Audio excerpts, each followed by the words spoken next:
12 News at 10 with Mark Curtis and Caribe Divine starts now. And we begin tonight with new details about a blast that left a man dead at the TSMC plant under construction in North Phoenix. Good evening, and thanks so much for joining us for 12 News at 10. I'm Caribe Divine. I'm Mark Curtis. We've had Jonathan McCall at the scene since this was breaking news on 12 News at 4. Jonathan is live outside the North Phoenix plant right now with the latest on the investigation. Jonathan? Hey, Mark Caribe, good evening. On 12 News at 6:30, we showed you that the Phoenix Police Crime Scene Unit was arriving here as part of an investigation. We did know exactly what that was. We're just now learning, literally just before coming on air tonight, that a worker involved here at the plant has died from his injuries. According to Phoenix Police, here's what we do know. That driver was involved in an incident that happened here at the plant around 2:30 this afternoon. That driver was hauling what is now being described as waste material inside of a tractor trailer. He has been identified as 41-year-old Cesar Anguano Gitron. Authorities say that he was taken to the hospital where he later died from his injuries. Again, apparently that man was involved, was a driver hauling some type of waste material here at TSMC when something happened. According to TSMC, they're calling it an internal pressure release. They're no longer calling it an explosion. According to TSMC, they're calling it an internal pressure release, but something happened here. When that incident happened earlier this afternoon, a number of agencies, including Phoenix Police, Phoenix Fire, and potentially OSHA, now investigating how this all happened. A $40 billion investment, now the scene of a horrific accident. An explosion at the TSMC plant in North Phoenix, seriously injuring a worker Wednesday afternoon. Sky 12 over the plant as fire crews from Phoenix, Glendale, and Daisy Mountain swarmed the scene. Sources telling 12 News the incident was an intentional pressure release. The next step is typically that a fire marshal will get involved to assess the impact based on fire or chemical or explosion and how that affected the incident. And then OSHA is typically notified. Chip Darius is an occupational safety and health consultant. A worker who talked to 12 News off camera said there have been a number of safety concerns at the plant. 12 News searching through records from the Occupational Safety and Health Administration, also known as OSHA, and learned since 2022 the federal agency has investigated 3 cases at the plant. 2 of the cases center around safety issues and remain under investigation. One of those cases was as recent as January of this year. The second question is, are there similar circumstances where another event like this might take place? In a statement to 12 News, TSMC says the injured man worked for a waste disposal company and said, quote, no TSMC employees or on-site construction workers have reported any related injuries. President Joe Biden has praised TSMC as part of his CHIPS Act. The plant will produce microchip parts for electronics. Just last month, the Biden administration provided more than $6 billion to expand the plant to make chips here in the U.S. But there have been reports of several delays. 12 News anchor Allison Rodriguez recently got a behind-the-scenes tour of the construction. We're doing on this portion of Fab 2, we're digging a hole in the ground, we're pouring concrete, and we're erecting steel. And we're very close to finishing up, and we're planning on being complete by the end of May.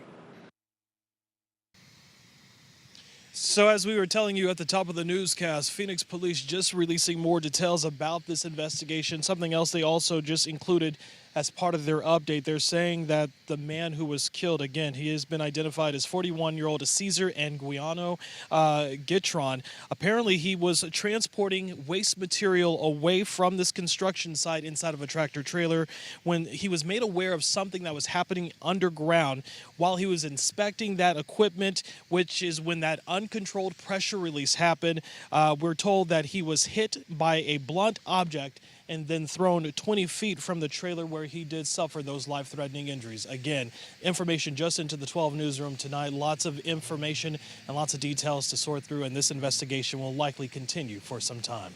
But for now, we're live tonight in North Phoenix. I'm Jonathan McCall, 12 News. Jonathan, thanks. New tonight, a student at Mesa High School was arrested on campus today after being found with a gun. Mesa police say just after 8 o'clock, one of the school's newly installed metal detectors flagged the gun inside the student's backpack. That student, 18-year-old Joseph Coops, was immediately detained and questioned. Police say he's now facing several charges, including possession of a deadly weapon and having a weapon on school grounds. Evening commuters on I-10 saw some major backups tonight after a semi-truck went up in flames. This was the scene there on the westbound I-10 near Avondale Boulevard earlier tonight. It all started just after 6:30 when that semi-truck burst into flames. Firefighters had a really tough time putting that fire out, with the fire restarting several times. Avondale fire crews tell us that thankfully no one was injured. Tonight, a story you'll only see on 12 News, snuffing out the next catastrophic wildfire before it has a chance to grow out of control. Space engineers at NAU are pushing for a plan to use satellites and cameras to detect wildfires, even microscopic wildfires, on a scale so small that you almost can't believe it's possible. That's right. 12 News journalist Joe Dana tells us why researchers say that it's now just a matter of money. The Mount Eldon Lookout Tower in Flagstaff turns 100 years old this year. It is one of those legacies that we have on the forest. But towers of the future will be in space. The edge of technological capability is there. NAU professors Ali Shenkin and David Trilling lead Team Snuffed, proposing to launch a constellation of 90 mini satellites into low orbit, each equipped with this infrared camera designed at NAU. This is a scale model. I'll put it on your satellite. It points down at the Earth. Here comes one flying overhead, here comes the next one, here comes the next one. The camera would be able to detect a fire when it's still small, very small. Across the U.S. West, our goal is to catch a blaze about 1 square meter in size within a minute and pass that information to the authorities. Resources got in. Forester True Brown is managing this strategic fire near the Mogollon Rim. He says unplanned fires can take hours to detect. What's your location? The more real-time data that we have is crucial for us to make really sound risk management decisions. If I told you there would be a way to detect a small fire within a minute, what would you say? I would say, sign me up.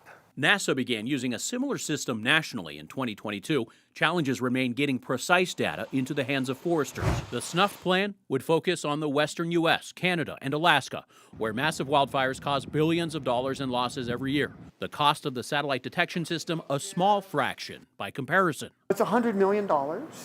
If you're an insurance company or a federal agency like FEMA or the Forest Service, that is not a lot of money. What will be the biggest obstacle to making this idea a reality?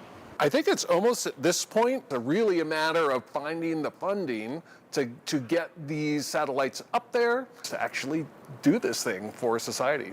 Yeah. Building towers is one thing, blasting cameras and computers into orbit is another. Team Snuffed is aiming to win a $10 million prize in a worldwide fire detection competition. They are finalists, but they say that's not really the priority. They're working now to recruit investors from the private sector and government. Joe Dana, 12 News. All right, Joe, thank you. New tonight, the Gilbert Police Department is warning about a recent trend of kids shooting at people with projectiles called Orbeez. It comes after several reports of incidents involving the water gel pellets, with either people or property being shot at. Police say that in some incidents, the pellets had been frozen, making them even more dangerous. Police are asking parents to discuss this issue with their kids, saying using them to injure someone could rise to a criminal offense. 12 News has obtained video showing a Phoenix doctor attacking someone at the WM Phoenix Open earlier this year. Back on February 8th, Scottsdale police arrested Arthur DeLuigi. In the surveillance video, you can see DeLuigi knocking down a fence and then running through and pushing a woman to the ground. At the time of his arrest, DeLuigi was a doctor at the Mayo Clinic. Tonight, in an update to our earlier story, the Mayo Clinic tells us he is no longer employed there. DeLuigi facing misdemeanor charges of assault and disorderly conduct. Also new tonight, a Valley family's trip to New York has turned into an absolute nightmare. Both the father and his 12-year-old son were taken to the emergency room shortly after they landed. And now doctors say they can't fly home because of their conditions.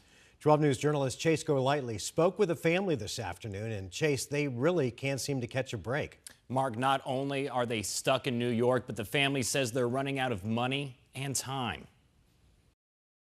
You guys feel trapped right now. We do. And it's It's expensive. I'm not sleeping. I'm crying all the time. Speaking to us from a hospital bed in New York, Ted and Lisa Marie Rakowski, who live in Goodyear, along with their 2 young boys, traveled to New York Saturday for their goddaughter's first communion. But they were also there for another reason. We adopted Brandon and Kyle when they were 9 months and 22 months, and they're 11 and 12 now. They were waiting for the New York courts to decide if they could also adopt Brandon and Kyle's 4 younger siblings. We wanted to keep all 6 kids together so that they grow up knowing each other. But right before they left, they were told the trial was pushed back. So we were very disappointed about that. Their trouble was far from over. While attending the first communion, Ted's leg started to hurt to the point where they had to take him to the emergency room. My leg was blue when I got here. And they found out it's a 12-inch blood clot from his groin to his knee. Ted was admitted to the hospital. At the same time, Kyle started coughing and his ear began to bleed. The 12-year-old was diagnosed with a viral infection and a ruptured eardrum. And they had to put him on oxycodone because they said the pain was incredible. Their weekend visit turning into a much longer stay. We're maxing out all our credit cards. When they tried to get a refund from JetBlue for their missed flight because of the medical emergency, they were not sympathetic at all. They told us that we would not be able to get anything because we had a non-refundable flight. Making matters worse, doctors say Ted needs surgery immediately. The problem is if he has it in New York, he will have to stay for a few months, which they can't afford. Another issue, Ted can't fly for long periods of time or even drive because of the blood clot, leaving them stuck in New York until doctors say it's okay for Ted to travel. We just want to get him and the boys home, get us home. And right now, with all the added expense, we're running out of money. We reached out to JetBlue for comment on the situation, but have not received a reply at this time. Friends of the family here have created a GoFundMe account to raise money for travel, hospital bills, and all other expenses that they're going through right now. You can find that link on our website. We're live in the studio. Chase Golightly, 12 News. Wow, Chase, you really feel for them. Hopefully they can catch a lucky break soon. All right, thank you.